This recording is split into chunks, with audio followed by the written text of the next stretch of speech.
our Prime Minister, David Cameron, urged the world to accept the challenge of meeting this replenishment, which was designed to raise a total of 3.7 billion US dollars for GAVI to spend over the next 5 years, an amount of money that would save the lives of more than 4 million children, but would vaccinate in excess of 250 million children around the poorest parts of the world.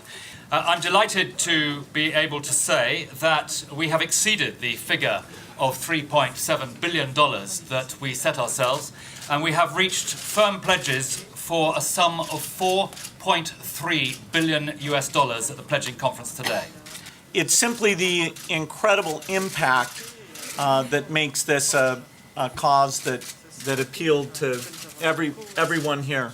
Do it together with the countries, based on the country's responsibility and the country's comprehensive health plans, but we do it with the focus on saving lives through the vaccines and immunizations.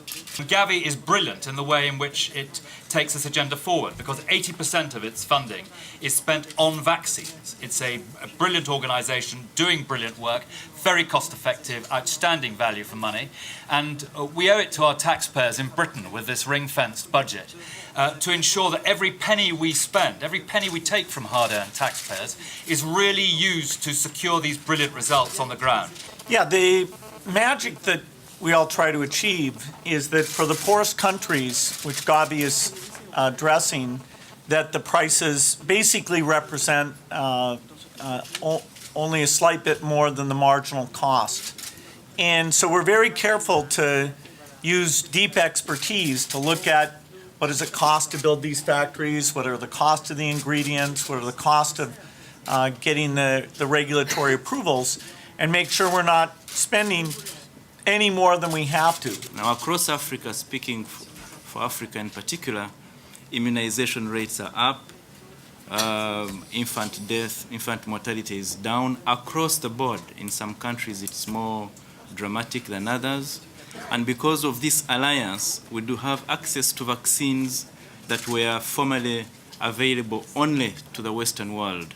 I like to think of it in terms of equity, that this is the first time that we can say that poor children will not be refused the vaccines that the children in the rich countries get because there's not enough money.